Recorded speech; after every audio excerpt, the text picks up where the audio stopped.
Hi, everyone. So this is the last session on finance today. So now we're going to hear a bit more about some of the practical business planning and tools from some of our partners that can support in scaling not only blue carbon finance, but blue carbon projects more generally.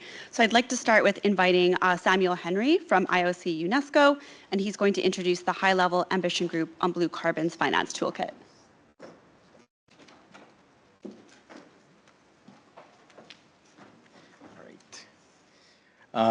So good afternoon, everyone. Back to finance. I've had a bit this morning, and we're going to go back to it as of now. So, as stated, I am coordination and outreach specialist at the high-level ambition group on blue carbon. And you might ask, what is the HILAG?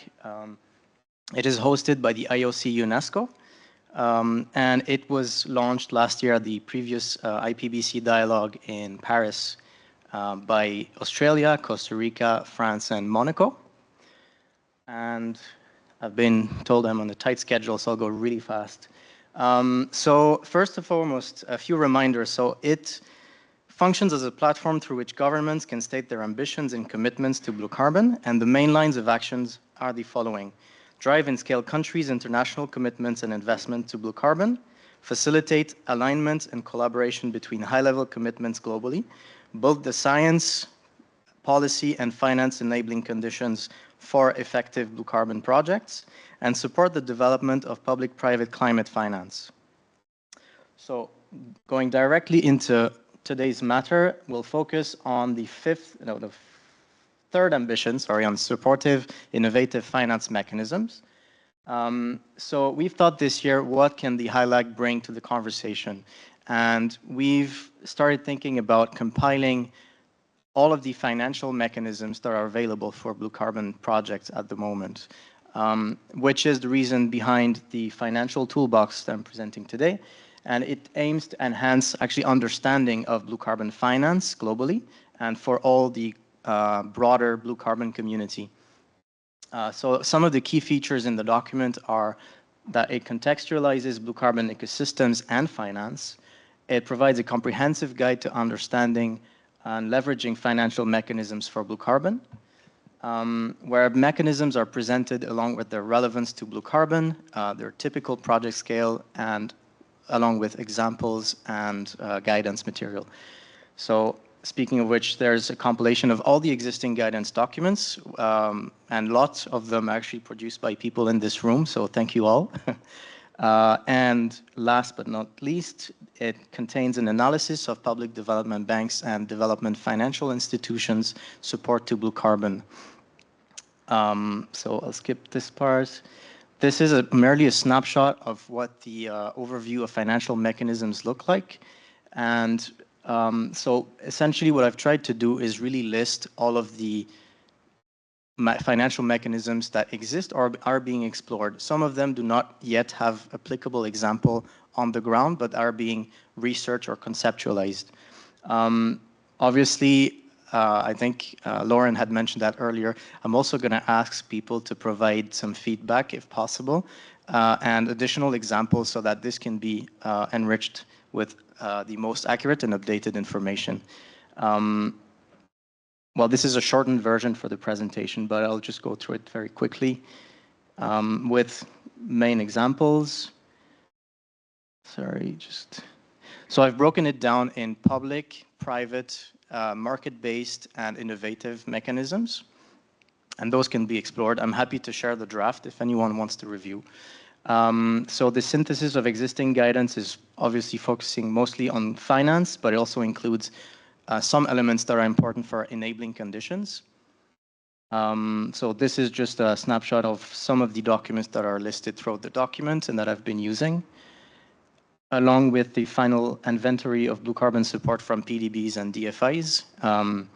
And for this, I'll be trying to complement that approach by reaching out directly to PDBs to understand what kind of support they really provide and if there's anything in the pipelines that might be useful for the global blue carbon community to know.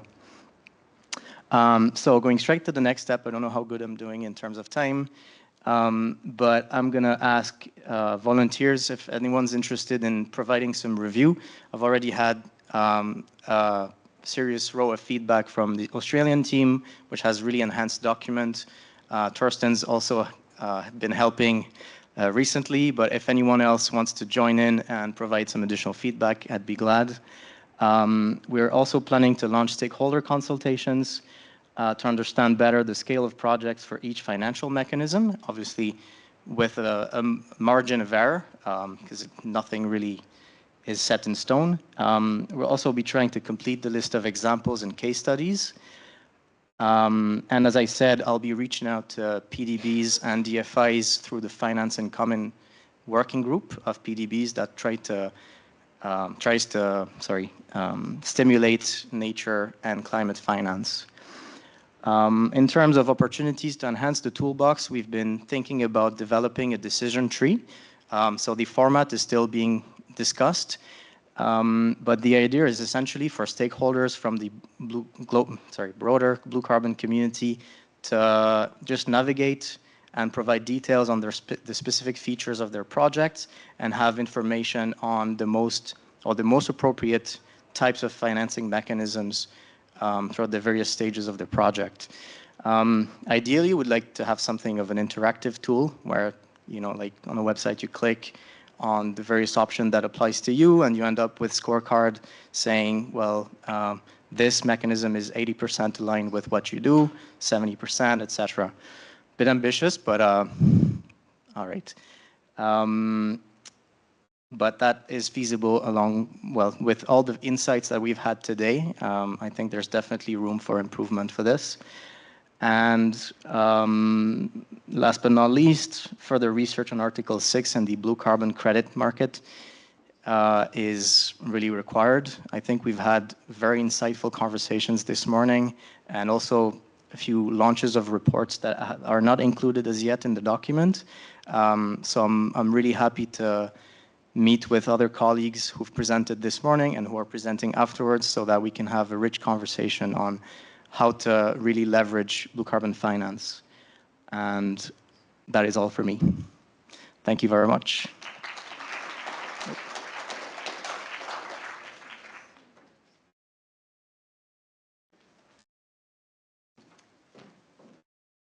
Great. Now we have Chechi Pertuz from Fair Carbon, who's going to give a bit of an overview of Fair Carbon's work and some of their products.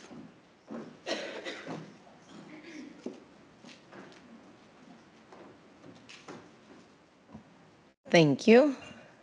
Hello. I don't see you. Should I go ahead? Yeah? Okay. Hello. Good afternoon, everyone. Thank you for inviting us today. Thank you for organizing this insightful event. I am Maria Cecilia Chechi, for short, Pertuz. I'm the policy lead at Fair Carbon, and today I'm going to be talking about our vision and what we offer in the blue carbon community.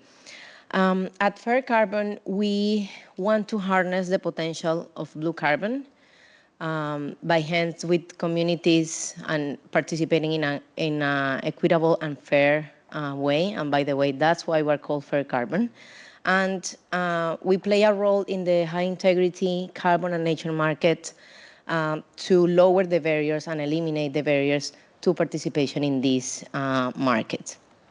We have identified 3 main barriers, and we offer different solutions to each of these. Related to the technical, the first one, we know that information is right now fragmented, and that makes project developers go to different consulting services, and we want to democratize the access to knowledge, to information, and break the asymmetry information that exists between experts and project developers. And for this, we have created the Blue Carbon Academy, and I'm going to provide some details later. The second aspect is about financial, about the topic of interest now.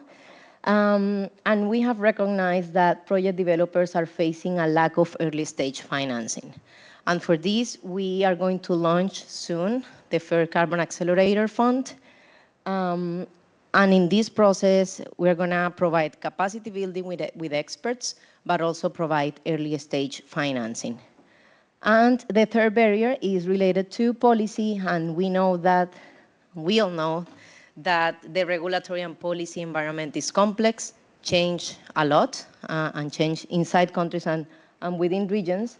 And because of this, we developed the enabling conditions country profiles to assess and identify how ready the countries are to develop blue carbon projects. Now let's zoom in a little bit in each of these products or solutions that we offer. The Blue Carbon Academy is an online program that offers opportunities for project developers to identify everything that is required under Verras and Plan Vivo's standards to identify how to develop a high-quality blue carbon project.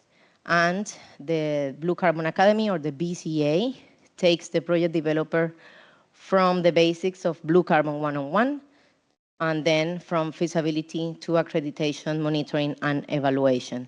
This is an online platform, is self-paced, is hosted right now on Kajabi, the Kajabi platform.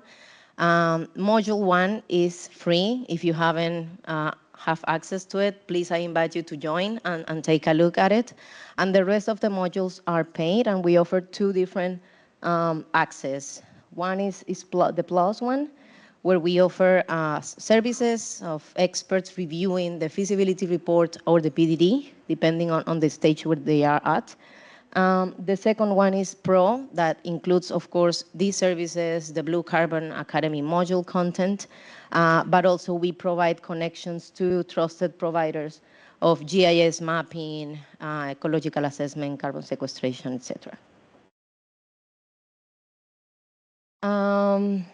The Fair Carbon Accelerator Fund, it's going to be launched soon, no later than March next year. And the idea of this fund is that we will take projects from an idea to accreditation in 18 months. And this is really ambitious because the current timeline is taking 3 to 5 years. So we want to cut this time in half. And how are we going to do this? We have an eligibility criteria developed. We use the enabling conditions country profiles to identify the regions that have the best enabling conditions set in place. And we're going to be working with the different providers and experts, gathering PDD data from the feasibility stage to the PIN. So everything is going to be like working together to make it happen in that timeline. In addition, of course, this is going to be cohort-based. So the projects that are accepted will have also access to the BCA, all the modules, and the capacity building process. And we are going to provide funding around $200,000 per project to take them to accreditation. After this, after the completion of this, we will also, the idea is to connect project developers with investors that will be ready to continue the funding going forward.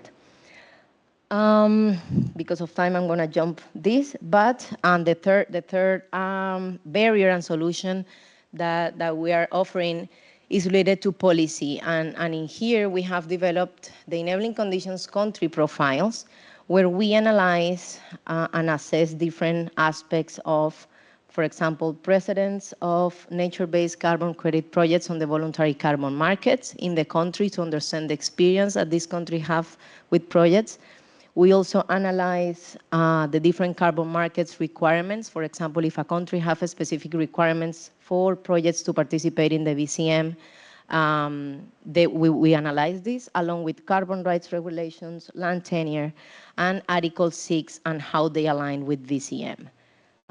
In addition, we are offering webinar series where we want to bring together different stakeholders, and we want to create discussions and knowledge around blue carbon in general. So far we have had 3 webinars.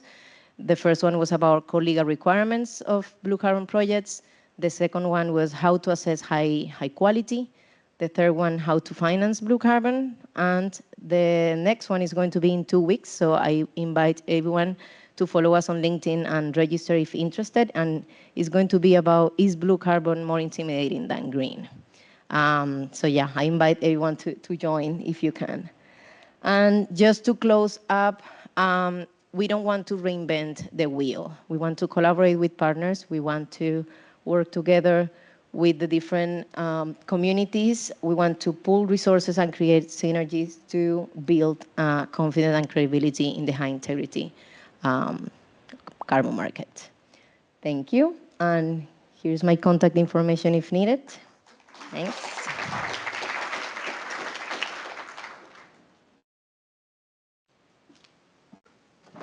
Next, I'd like to invite Heidi Prisland from the Commonwealth Secretariat, who's going to speak on opportunities in sustainable blue finance.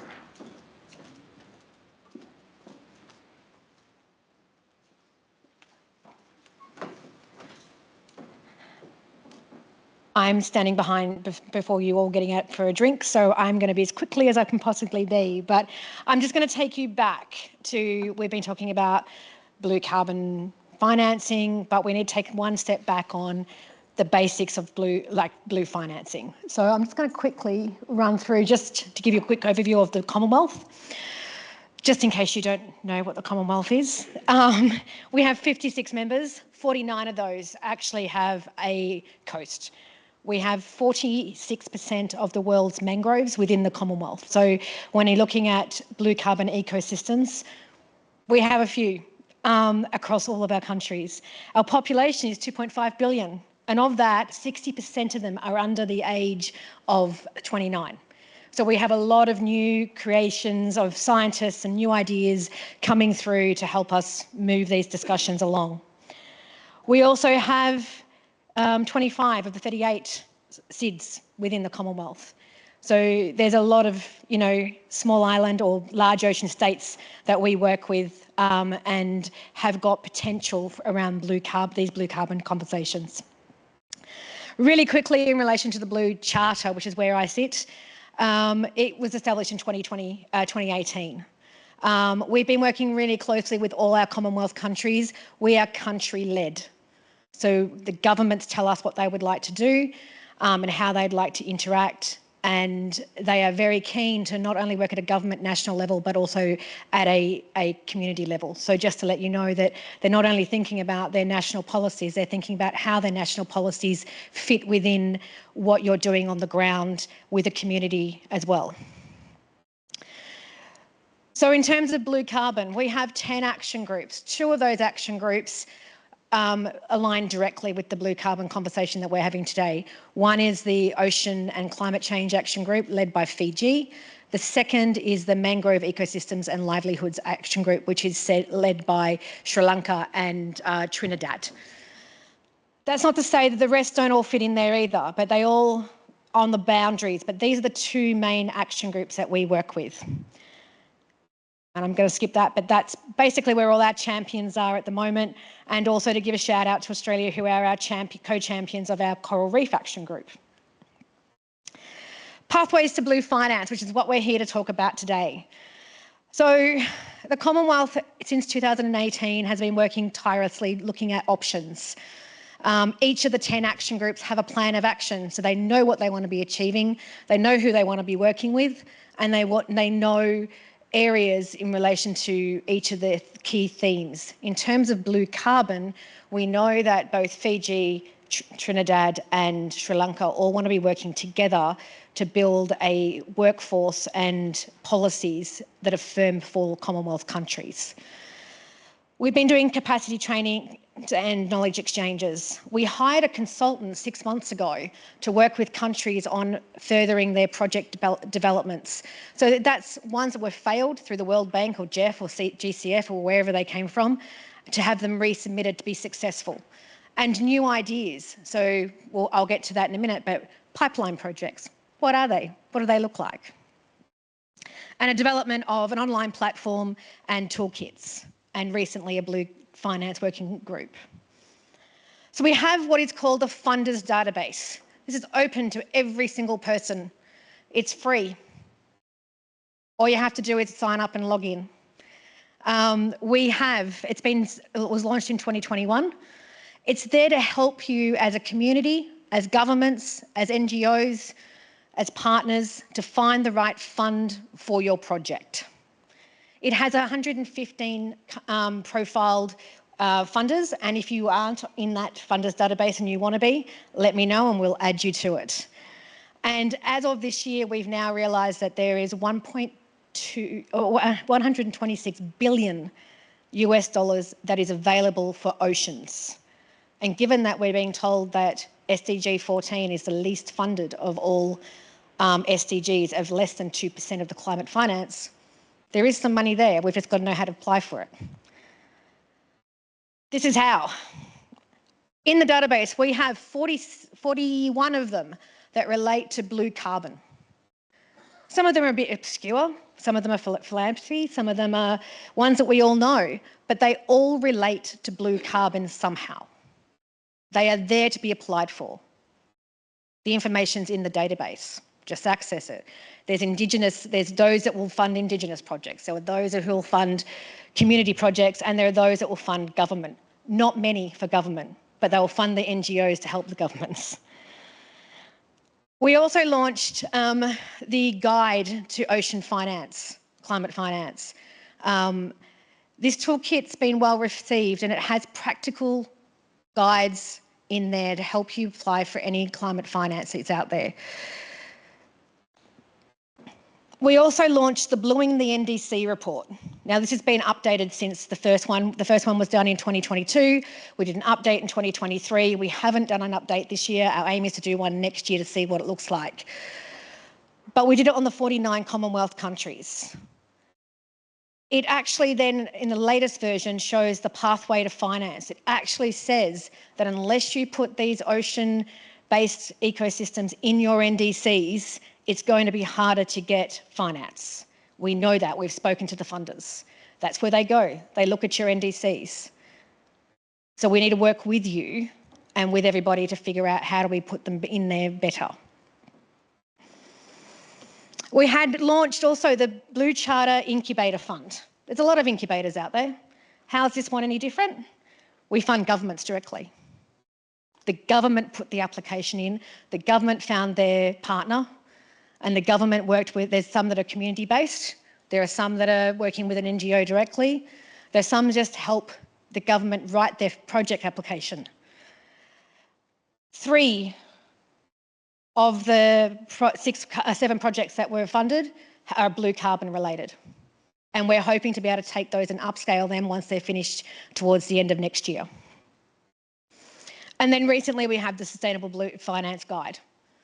And this, once again, is just an update of the previous guides and gives a little bit more information. The Blue Finance Working Group, which is the one that I want you to all be aware of, we're working together with countries, funders, to try and work out what is a bankable project when it comes to a range of activities, and blue carbon is one of them. How do we de-risk it? How do we make it accessible? How do we make applications acceptable? We have 13 countries that have joined the working group. We're working with Aura and partners to work through and weed through what each of them look like. At the moment, we're looking at blue bonds, we're looking at impact investing, and we're looking at ocean guarantees. Later next year, early next year, we'll be holding a roundtable for finance, and we want to have the right people around the table, so come and see me so that you're involved. I won't go through the objectives because we're running out of time, but this is where we've got to. We've got the Blue Finance Working Group stood up. We've run some very basic workshops around what impact investing is, what are blue bonds, what are ocean guarantees. So next we're going into CHOGM, which is the Commonwealth Heads of Governments meeting, where we'll hopefully get our ocean declaration up, which will set the pathway for blue finance, blue carbon, and a range of other activities. Into the UNFCCC, into everything else that we've got coming up in the next 12 months. But most importantly, this roundtable in February next year. We want to break down the silos. We want to know what is investable and why it's investable, and how we can help governments get the right projects up that either lead to blue carbon credits or don't, but at least gives them an outcome of, nature-based solutions versus credits versus whatever we can do. We're also looking at how we might be able to start looking at pooling credits across the Commonwealth all working together, because not every country has a large amount of ecosystems that can be invested in. So how can we break down the silos and have those conversations? So finally, our motto is shared values, shared ocean, shared actions.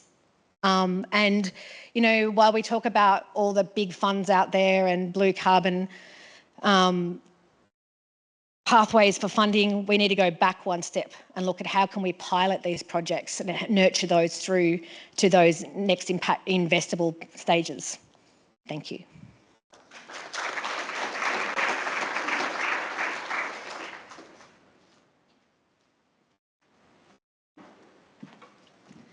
Next, I'd like to invite João Souza from IUCN, who's going to speak about the BCAF approach.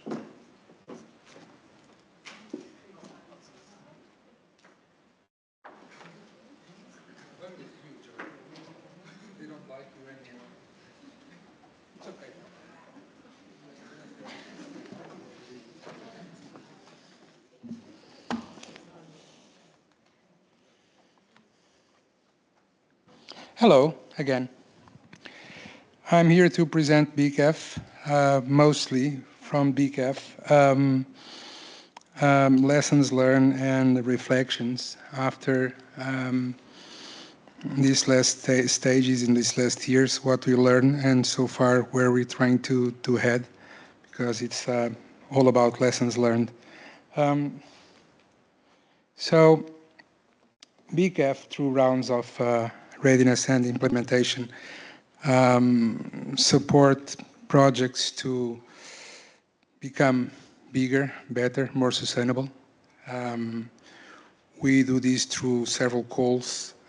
We are funded by the Australian government, and we deliver this together with Australia in partnership with IUCN and also GoUp.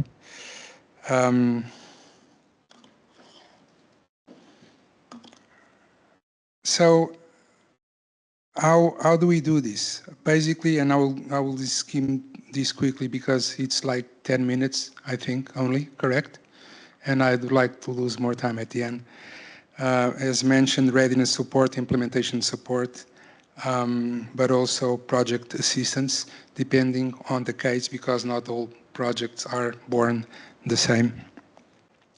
This is very briefly a look into our projects, so the readiness phase 1, readiness phase 2, and implementation. And I would like basically not to present all of them, although it would be interesting, at least for me. But the recent one that I had the chance to visit, I don't know if you could throw the video right now. This is a very cool project. And the fact that, yeah, which one? Any. They are very short, so first one, please. So this is a project with Blue U. So basically, it's a project where the idea is that there's a afforestation of mangrove in these ponds, and just leaving the channel on the outside to have the shrimp production instead of just having absolutely nothing. And this basically kills the pond after some years. This is the boat where you arrive, so you arrive through the channel. And this is the status, how degraded these are. And you cannot see there's a white sign there, and the second video shows up when you show how this is being restored. So the whole idea is that by doing this, and this is a lot of community engagement, but also in terms of stakeholders, the farmers, the fisher, the middlemen, the buyers, all together working in a direction to prove that you become more sustainable and more productive. One of the reasons why it becomes more productive is actually that you don't need to use artificial food, so you cut your costs in 40%. Can you give the second video? It's also like 30 seconds, please, just to have an idea how it looks like when they start to take care of silver shrimp program. So then you can see already this is a very recent forestation part of the pond. So the idea is that when we start to work from the beginning already with the purchasers of the product, it makes the project way more strong. And this is one of example where we bring the stakeholders all from the beginning. And yeah, so this is the reason I wanted to show you, back to the slide. This is a very good example of projects that BCAP supports. This is not I think it's the relevant to show and not mentioning all the others, because this highlights a lot of things that I want to talk about. So now jumping into the blueprint. Blueprint and impact reports are two documents that we like to discuss from the beginning with our project developers. And the blueprint and impact reports differ by the blueprint needs to include information on problem and practice so far, blue natural capital solutions, blue natural capital business models, blue impact safeguards, stakeholders' roles and needs, scalability and replicability. While the impact report includes a project summary, the purpose of engagement with BCAF, the main outputs and results achieved with BCAF project support, success and challenges, and the way to move forward. All these two documents will serve as an entry point to discuss with potential financing partners. So these two documents normally should be delivered by the end of the project, but needs to be discussed right at the beginning. Reflections. So after our experience, and this is for me the most interesting part of the presentation, and tell me if I'm going too fast or it's okay, still in time. Reflections. We realized that the most interesting thing that we should actually talk, and we're talking about funding and not financing at this stage, is that the funding by itself should be always coupled with capacity building and technical assistance, but not in a fixed form, because again, not all projects are born the same. The idea is that we face some of the projects that they actually require way more technical assistance than we thought, and not so much the grant part of the component. They got that figured out. They don't actually need that much money. So in a way, if you have technical assistance, capacity building, and the grant component, like in a slider that you can decide, if you have a fixed amount, let's say 200K, 300K, but they can go more towards one side or the other, so they can apply exactly according to their needs. So this is one of the things that we've learned. So the other one is, would be interesting to have calls with a variable ticket size or grant. The idea is that project developers don't adapt the funds to the problem, but the other way around. There are cases, I'm not talking about BCAF, where basically you go like, oh, actually I only needed 75K. How can I spend 200K? And this is wrong. The idea is that, of course, if you do a call up to 200K, you will receive all your proposals to between 195 and 199.999. I'm sorry, it's just the way it is. So I've been in research in my previous years, we would do the same. And then you just buy another equipment, and that's it, and you'll be happy with that. And now, to the last slide that I would like to just spend a bit more time. And this is, for me, the most important lessons learned here. The first part, when we had this discussion, even during our group, bring investors to the beginning. When you do a call for thank you, when you do a call for proposals, do a call for investors to synergize from the beginning. Make them committed with not a lot of effort. 100K is enough, meaning that they will reserving a space to make sure that the project might become bankable, as whatever bankable means to them. Here again, not all investors are born the same. Bankable for me, it's not bankable for you. Things change. And not all projects need the same amount of money again. So spread the word carefully. I've been in contact with people that say, we had no clue BCAF was doing this, or you guys had money to do that. So the way you announce the channels of communication you use are very important to have the right targeting. Second, lizards don't become crocodiles. Some projects are supposed to be small. We had this discussion about scalability. Now, if I'm on the boots production or a leather production, would I prefer to have like 100 lizards or one big crocodile? It's a fair question. Some lizard will just grow, but it will never be a crocodile. And it's not necessarily bad. And I would have a discussion now about scalability versus replicability, and that would take forever. so I have 1 more minute. Thank you very much. So I would like to talk a bit also about return on investment, what can be measured and cannot be measured but should be accounted for. But I would have to have Jordan talking about this because he knows way more than I do about this. And thank you very much.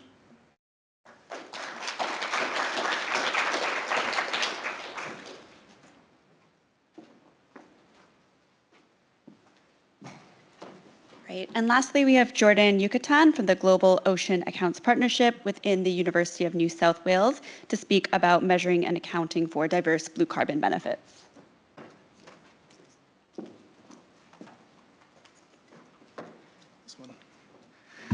Okay, so afternoon everyone. My name is Jordan and I'm a marine scientist by background, and I chose that path to avoid becoming an accountant. But now I am working for the Global Ocean Accounts Partnership, and today I'd just like to talk to you about how accounting could be a communication tool. So we heard from Matt about how data and knowledge are key to a lot of the things that we do. And then just to extend that a little bit, what are the structures or what are the ways that we can use that data or communicate that data to a diverse set of stakeholders? And I propose, at least in this talk, the use of an international accounting standard. So just to begin, what is the Global Ocean Accounts Partnership? Looking at specifically what is accounting in our context and how it differs to other approaches. And then its relevance at the project scale, because at the moment, this is mostly carried out at the national scale. So the Global Ocean Accounts Partnership is currently co-chaired by Ministry of Marine Affairs and Fisheries, Republic of Indonesia, and the Charles Darwin Foundation of the Galapagos Islands of Ecuador. And the Secretariat is based at the University of New South Wales in Sydney. And we are composed of our members, and we're very fortunate to have the Q and also 32 other member countries, as well as universities, representatives of the private sector, and regional Cs. And in terms of our scope, we have our members in green there, and in red we have the countries that we work in. And there's some other ones we need to add and update.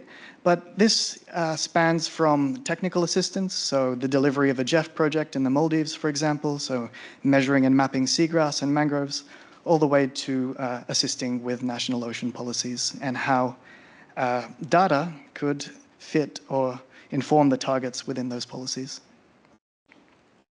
So the Secretariat helps support the global and regional communities of practice.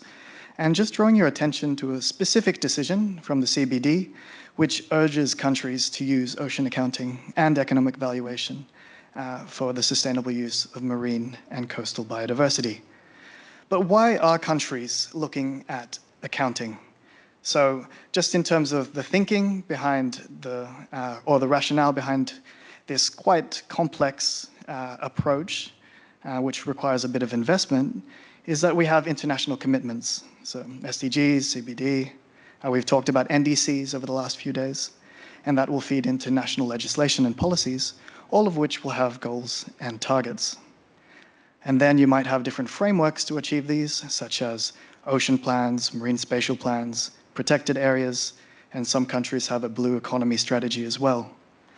And that will inform how you perform your projects, which hopefully impact society, the economy, and the environment in a specific way.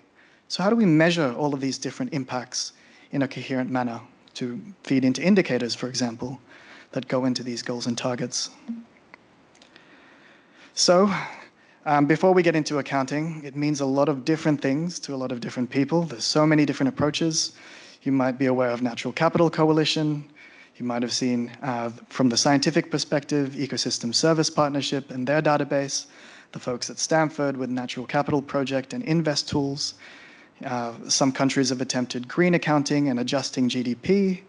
There's national approaches, regional approaches. And over the last 30 or 40 years, the UN has developed an international standard to better link the environment to the economy.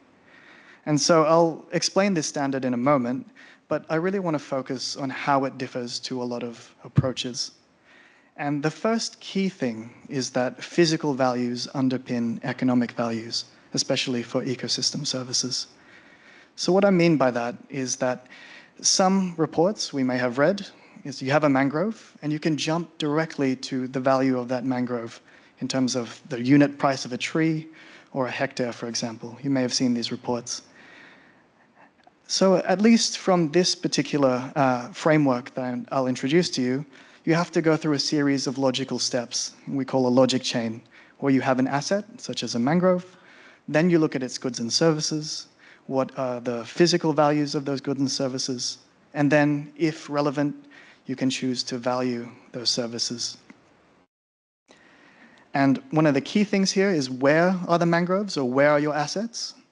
And then the second is you don't necessarily have to take that last step of economic or monetary valuation, because sometimes you might get the insights you need just from the physical values. So accounting doesn't necessarily mean dollar or monetary value in every case. So in terms of international standards, 1958, we have the system of national accounts, started off as 80 pages, being reviewed at the moment, and it's now well over 800. And it explains or gives guidance towards how to measure economic activities and produces indicators such as GDP. And then, much later, in 2012, we have the first system of environmental economic accounting. And the environment comes first in that, because you have to measure the environment first to understand its contribution to the economy. And then much more recently, we have in 2021, ecosystem accounting. And this has confused and made a lot of official national statisticians terrified, because they now have to deal with spatial data. They have to deal with ecosystems for the first time. And so that's how do we build a framework that accounts for our ecosystems in line with principles of official statistics. So the ocean accounting approach combines all three standards, because as most frameworks start off, they were designed for land, and a lot of concepts don't translate that well into the ocean. And what we're trying to do is break down these knowledge silos in a standardized way that already talks to existing national systems. And so most countries maintain those national accounts that produce GDP. And so there's a lot of ocean-related challenges in terms of administrative boundaries, the 3D nature of the ocean, and dynamic flows. And just to give you a tangible example of how this could apply to blue carbon specifically, we could have a capital or an asset, such as mangroves, and then there could be crabs living in those mangroves, and then we could catch those crabs, and that benefits the fisheries sector. And if you have multiple accounts that you put together, maybe you can start answering questions such as how much of the catch is enhanced by habitat, or if the mangroves changed, how much in terms of livelihood or jobs changed as well. And I'll just skip over this next slide just to say that it's complex, but a lot of these accounting approaches look at a one-to-one relationship, maybe mangroves to carbon, but we know that they provide quite a few services. And then within an area, there's also multiple ecosystems. So how do we approach both the supply of the service and also the use of the service? Which economic sectors are dependent on these services? So which critical infrastructure or homes are protected by mangroves, for example? So taking an example, and I just borrowed this from the Kiwa website, there's just, the thing I wanted to highlight is there's little baby mangroves in the back there that will one day maybe grow and provide coastal protection to that seawall and those homes behind them. But on the other picture, there are no homes and there are no infrastructure. So in this framework, we're being very specific in how we conceptualize these relationships. And in this framework specifically, no people and no activities means that there's no value afforded for that specific service. So it differs in that way. We work with the BCAF recipients, 3 in Indonesia and 1 in PNG, to try and help them measure some of these services in the way that's aligned with the UN standard. So they are a bit different in that they have both conservation, or they vary in conservation and restoration focus. And because we're measuring in a very specific period, you can better align with financial reporting. So just quickly going in the time that we have, the relevance for blue carbon projects, I'll just skip ahead. Bringing this up just to highlight or echo what other people have said. Obviously, this is for carbon, but if we're going to venture down into biodiversity and ecosystem services as well, we really need to be transparent in how we're measuring and how we're arriving to a lot of these values. And we discussed this in the previous, I guess, breakout groups, but there's also differences in the motivations for investment. So you can have traditional investing all the way to traditional philanthropy, and that will change the risk and return characteristics that they're looking for. And so, excuse me, with accounting, you can have ways of demonstrating your impact in terms of not just the financial metrics, but also the intangible, the environmental, and the social. So beginning from left to right, we've discussed now that these projects aren't cheap. We need quite a bit of capital to start them off in terms of initial expenses, ongoing expenses, and then some projects have been able to get voluntary carbon credits, for example, so it can demonstrate some kind of sale of credits, which produces some revenue, so you can start to calculate a return on investment. And so if you minus the amount you spent versus how much you got back, of course, you're going to be in the red, unless you're a really good project, I guess. But what you also want to demonstrate is all the other benefits you've generated from your project. So what kind of environmental and social impact have you had? So for your cost centers, imagine if you bought a $50,000 US boat, what was the impact environmentally or socially because you bought that asset? So just reiterating this, you could have a grant or finance that enables conservation and restoration as well as other economic and human activities. You could use accounting or some other kind of way to demonstrate impact, but at least accounting, there's a structured way of looking at carbon, but also other ecosystem services, such as coastal protection. And if you're measuring in a structured way that's comparable between and across projects, perhaps that assists in scaling opportunities and further investment. So as I was compiling all of this, just some remarks that came into my head was, what is the opportunity cost of not structuring and understanding what data you're collecting from the very start? And also linking that to the things that are dependent on the services that your project might provide. And so hopefully, if you do measure this, you're demonstrating an attractive and secure project.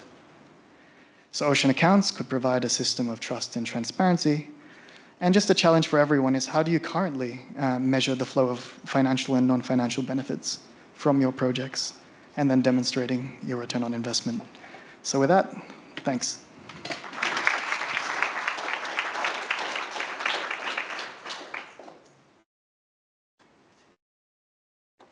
Great. Thank you to all of our speakers for this session. So I think we have a few moments for questions before we go to coffee.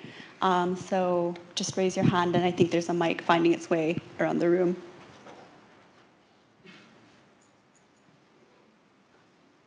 Oh, there's one back there. Not so much a question to the guest speakers, but very simple question for me is, how do we, or can we get our hands on some of those PowerPoint presentations? Because once everybody leaves the room, like, all this knowledge is going with them. We, as the TOs on this country, I invest a lot of time, as well as other TOs, elders, to participate in many, many conversations and discussions with our local, regional, state and national people, departments. And we touched on the word silos there, dare I say it. But look, it would be really great to have some of this understanding from a local level, from our elders corporations and people to have access to some of this.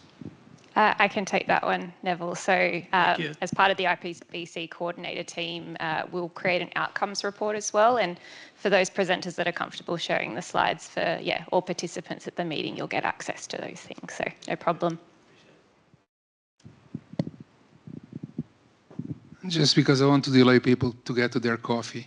A question to Maria Cecilia. In her presentation, she mentions that probably there will be this funding for 200K ticket size, and then you'll provide follow-up for more funding. We're talking funding or financing after? We're talking about connecting the projects to funders who will continue financing the projects going forward. Okay. No, this is what I like to always have a discussion, and Thorsten, correct me if I'm wrong, what is funding and what is financing? Because if I say that I'm working in a platform that does funding to financing, and it's clear that the next round will be with return on investment on a financial measurable way. So funding would be funding and financing would be financing. The reason I'm saying this is because in Portuguese, my language, there's only one word. There's no funding and financing. There's just one word for those. So it's normally that we use the same for two things. But in English, we have the two words. That's why I was asking, so after the funding comes financing, or after the funding comes funding? You said that will come funders that bring financing, which... Yes, sorry. I see your point. So I'm also a Spanish native speaker, so I understand where it's coming from. So the idea is that when the projects get until accreditation, there will be other funders that will provide financing to continue the project going forward. I think it was clear now. We'll talk outside during the coffee. Right. Thank you.